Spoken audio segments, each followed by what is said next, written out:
One of the most useful things we do in our garden looks, at first glance, like a pile of old leaves and peels.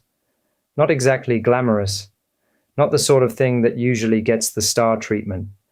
But compost has quietly changed the way we garden, the way we shop, and the way we think about waste.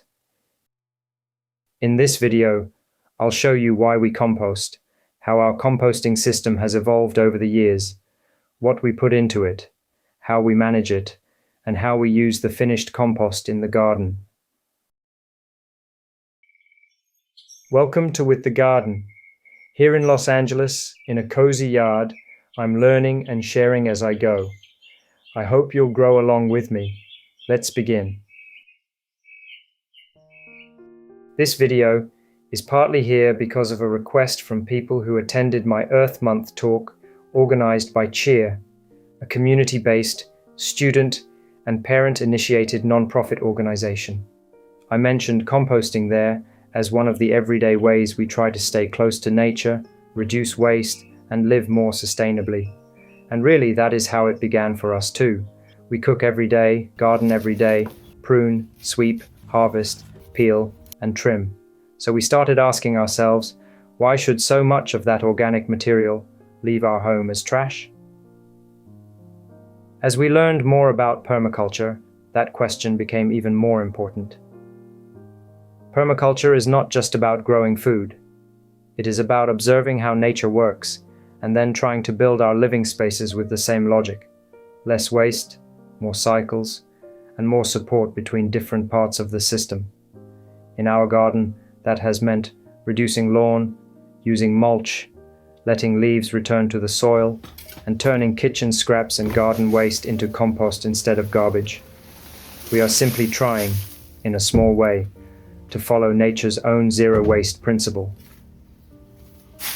The science behind composting is simple. Composting is controlled decomposition.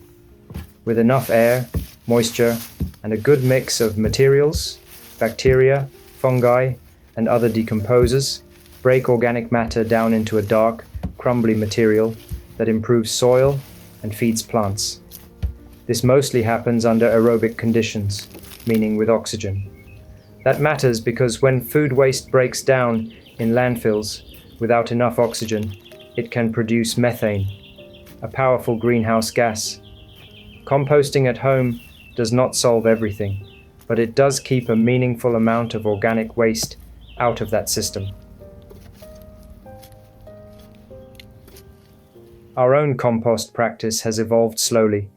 We began with a small round commercial composter when we were complete beginners. It was not very effective. It was too small, too slow, and honestly harder to empty than it should have been.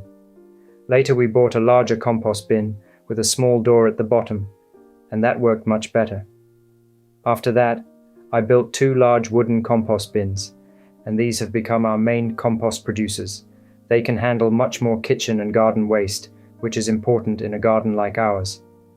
We also later learned that LA Sanitation offers affordable composters and useful workshops, and that is a great local resource for anyone wanting to begin. Our method is very simple. We aim for roughly half greens and half browns.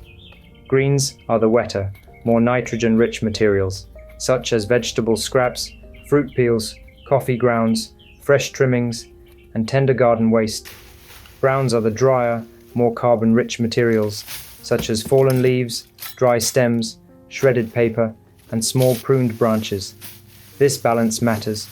Too many greens, and the pile can become wet, dense, and smelly. Too many browns, and it breaks down very slowly, and just sits there looking thoughtful. In the kitchen, we make the process easy for ourselves. We keep a big red plastic bowl at the corner of the countertop near the sink, so it is always within reach. Whenever we prepare fruit or cook a meal, we drop the peels, vegetable scraps, use napkins or paper towels, eggshells, and similar compostable bits into that bowl. Every evening I carry the bowl outside and empty it into one of our composters. Sometimes If we are making a big meal and end up with a lot of scraps, I make 2 trips. But most days, 1 trip is enough. Then I simply rinse the bowl and bring it back to the kitchen, ready for another day. We do avoid putting certain things into the pile. We do not add meat, dairy, or oily food. And to keep things simple and safe, we also avoid diseased plant material. That is the easiest rule for us to follow. Location also matters. A spot with around 6 hours of sun helps the pile warm up and compost faster. Moisture matters too. A good compost pile should feel like a wrung-out sponge, damp but not soggy. We usually do not add water unless the pile starts to look too dry. Most of the time, the moisture from kitchen scraps is already enough. What goes into ours is a confluence of materials from both kitchen and garden: eggshells, fruit peels, spoiled or weathered produce, and overgrown vegetables that have passed their culinary prime. We also sometimes add coffee grounds given to us by our next-door neighbor, who knows we compost and kindly saves them for us. Tea leaves go in too, either after we drink tea or when tea stored on the shelf for too long has expired. To this, we add the skeletal remains of spent plants, pruned stems, fallen foliage, and small branches. We are lucky to have plenty of dry leaves, so the brown part is usually easy for us. We also try to cut thicker materials into smaller pieces. For example, we chop large grapefruit peels before adding them. We learned that eggshells are slower to break down, so we have started collecting them and, once we have enough, grind them into powder before adding them to the compost. That helps them break down within months, making their calcium available to plants within a growing season instead of years later. Smaller pieces break down faster, and that one habit really helps. You will often hear that fresh kitchen scraps should be covered each time with dry leaves or other browns. That is good advice. I do not always do that. My simpler routine is to keep adding kitchen scraps until I notice the pile is getting too wet, and then I add dry leaves. That has been easier for me, and in our case, it still works well. We were taught to turn the pile about once a week to bring in oxygen and speed things up. We only turn ours about once a month or less. So yes, our compost takes longer, but it still works well. We usually get about 2 finished rounds a year, and that is enough for taking in all our organic waste. When I open the bottom of the bin and take out finished compost, dark and crumbly with that sweet, earthy smell, it is easy to understand why people call it black gold. We use the finished compost in several ways. In our garden beds, usually twice a year, once in late spring and once in late fall, I mix compost into the top few inches of soil to replenish beds that have worked hard through the seasons. For pots and planters, I usually add a layer of compost on top, keeping it a little away from the base of the plant. Compost improves soil structure, helps the soil hold moisture more evenly, supports soil life, and releases nutrients in a slower, gentler way than many commercial fertilizers. Over time, the soil becomes darker, looser, and more alive, and the plants respond. They grow better, recover better, and handle stress better. Some people worry that compost will smell bad or attract pests. In our experience, a well-managed pile usually smells earthy, not rotten.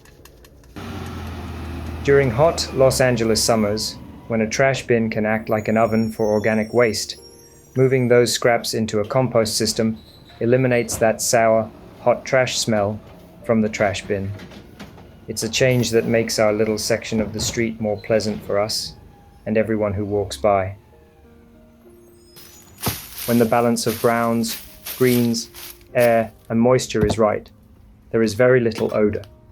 We have also had very few problems with pests once we learned how to manage the system better. For us, composting is one of the simplest and most satisfying things we do in the garden. Kitchen scraps and garden waste go into the pile. The pile turns into compost, and the compost goes back into the soil to feed the next season of growth. It is practical, it reduces waste, and it makes the whole garden work better. Do you compost at home, or are you thinking about starting? And what has been the hardest part for you? Getting the balance right, finding space, or just building the habit? Thank you for watching. If this was helpful or inspiring, please give it a like, share, subscribe, and tell me what you're growing in the comments.